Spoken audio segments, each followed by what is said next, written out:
Hi everyone, so welcome to the first video of the series where we are going to follow a play from conception until finalization and production. I hope to take you from the start, which is right now, until the eventual opening night of the show, however many days, weeks, months, years that may be in the future. And I will also keep you updated on my other projects and all of that. On my Instagram, if you know me from that, 97% of you said yes, you would vote for this, and the other 3% said no. I admire your honesty, 3%. If you're here, though, awesome, thank you. Anyways, the show that we're going to follow was originally a drama of mine that I'm working on called The Christmas Tree. The reason why we're not following that one anymore is because I realized it was becoming very depressing to talk about it. Not to me, but I just realized the whole series was just an absolute downer. So I am going to fill you in on where I am with another project that I just started. Called Jill and Sully. Now, before I begin, I would just like to take a moment and say all of the ideas that are going to be discussed in this series and on this channel are copywritten. I am the copyright owner of them as of today, June 28th, 2020. I will not discuss characters, ideas, concepts that are not copywritten. I do say this only because if you are out there and your intent is to get an idea for a play, go into your own imagination, find plays, there's something in there. If you need to steal your idea for someone else, you shouldn't be writing, in my opinion. But anyways, this is an amazing musical that I've been hoping to do for a while. Jill and Sully is a new musical that features the music of Gilbert and Sullivan. If that sounds absolutely crazy, it's because it is. So Jill and Sully, as I have it now, is going to follow the story of Jill Williams and Arthur Sullivan, also known as Sully, as they work their way up the ranks of Utopia Travel Limited. And I'm filling it with a bunch of references and jokes to Savoy operas, and more importantly, just the typical mistaken identities, fun, everything that is typical of Gilbert and Sullivan's work, I want to put into the show and really revitalize them. And why do I want to do this? A, because I love writing musicals. I just can't find people to arrange them. I'm working with Jamie Kohler right now to arrange my Kevin Brown show that I've been working on called Hold On. But it's very hard to find people who want to sit down and arrange a piece of music that they have not written. I totally understand that because it's a very tedious thing to do, but I want to have a show that's done and that's put out there. Also, Gilbert and Sullivan's music is, in my opinion, very well written, and it's the foundation for modern musical theater. They kind of pioneered this quick-paced, rapid-fire comedic show that we see a lot of nowadays. It's beautiful with an entire orchestra, and it's all public domain. That's the biggest thing. I don't have to worry about dealing with copyright law to get access to any of these shows because it is all public domain.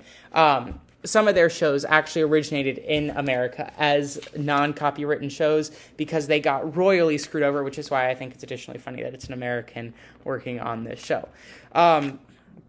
But let me catch you up at where I am so far, because again, I do apologize that I'm not taking you from the exact start of the show as I promised.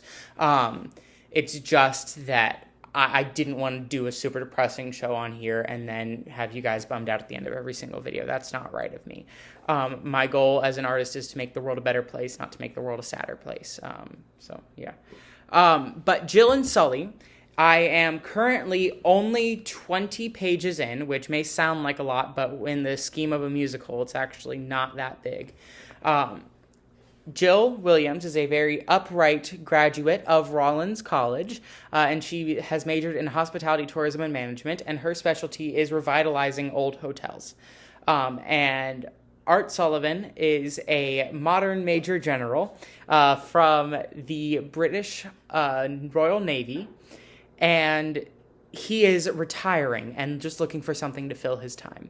So they both show up one busy day at Utopia Travel Limited, where the owner, Mr. Goldberry, who you may recognize as a character from Gilbert and Sullivan's operetta Utopia Limited, I'm reusing the name, is trying to find people to take over the resort in Titipu, Japan, which is the place where the Mikado takes place, but also in my show is where their original resort, Utopia Travel's original resort, is.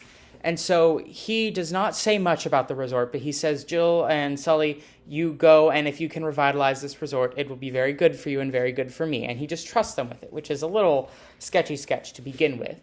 But he sends them to go to Japan aboard the Pinafore. HMS Pinafore? It's not HMS, but still, the ship's called the Pinafore, or the Utopia Pinafore. And it is going to take them to Japan because it is docking there for the winter. Now, here's where things get interesting. I know that when I get there, it's going to be a much harder situation for Jill and Sully than they originally expected or intended. And I also know that I have a big chance to have some fun while they are on the Pinafore traveling there. Currently, as it stands, I have 20 minutes of music, including the overture, so really I have 14 minutes of music in the show so far. I'm trying to stick to their quicker, more patter-based songs or something that's more jaunty and more fun, only because I do know that sitting through Gilbert and Sullivan operettas, especially when they get to the slow ballad show-off pieces, it can get long, so I'm going to save those for when I really need them. I also know that I have to use every single song that is in the overture for the Mikado in the show, purely because I want to use it as the overture for my show, and I don't have to write an overture myself, which makes things a lot easier. So Miya-sama, I am going to use when they arrive at the resort in Titipu, Japan. I am using Beauty and the Bellow for Jill and Sully finally realizing that they're falling in love, because as is typical with Savoy operas, your two main characters, no matter how much they hate each other, have to fall in love. It's a rule, guys. It's a rule. I gotta do it. And I am going to use The Sun Whose Rays Are Always Shining as Jill's just show-off piece when she's feeling it. And what's the other song that they use in there? The finale, Act 1, the You Torrents or You Tempest Howl, is going to be when we introduce Bexley the Witch. Why the name Bexley, you may ask? Because my cousin had a baby named Bexley, and she's very cute. And she has a mind all her own, and so I can definitely draw from that as inspiration for this witch, Bexley, who's going to be in charge of the resort when they get there. Chaos is going to ensue, and right now, where I am at is they have just boarded the ship, and Jill has met her personal stewardess, Ruth, Pirates of Penzance reference there, and she's prepping to go to dinner with some mysterious gentleman who is calling on her, who, of course, as we know, will turn out to be Mr. Sullivan himself, taking her to dinner at the lounge.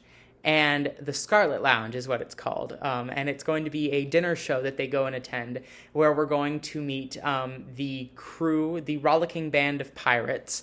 And it's going to be a dinner show featuring some very flamboyant men and some flamboyant pirates. I am going to do Three Little Maids, either partially or fully with drag actors, because I think that's hilariously funny, and we can have a lot of bits of comedy that are put in there.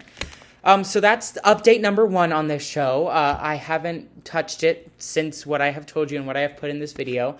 Any other updates I will put in here. Also, additionally, on this channel soon, I will be putting out a little bit about my musical Tavern Trap that we just closed, which was a piece that I wrote as an appreciation to one of our teachers.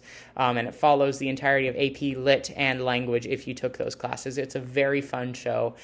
3 of us acted, well, 4 of us. We pulled a friend of ours up from the audience. And we also had a girl who's never done tech before do the entire tech, and it was amazing. It took me over 400 hours of work to pour into that, but Barnett, who is the teacher who it's about, was smiling from ear to ear and crying, laughing, and that made my entire time worth it, because I believe art is about bettering the world. So yeah, because we are getting close to 10 minutes and I don't want to keep you too long, that is it for this first update. I'm sorry about the video quality and about the lack of editing and, special effects and all that. I'm going to get better at that as time progresses and as more of you like, share, subscribe, comment, do all those things. If you want to hear about any more of my shows, drop me a line, either in the comments or some other way to get in contact me. My Instagram is at Ian_Gadapi_playwright. If you are watching this and you are in charge of any theaters and you want to hear about either producing Jill and Sully, which would be an amazing way to find out about the show, or to do any of my other scripts, I always promise if I can, unless a publishing house has it and they're not going to be as nice.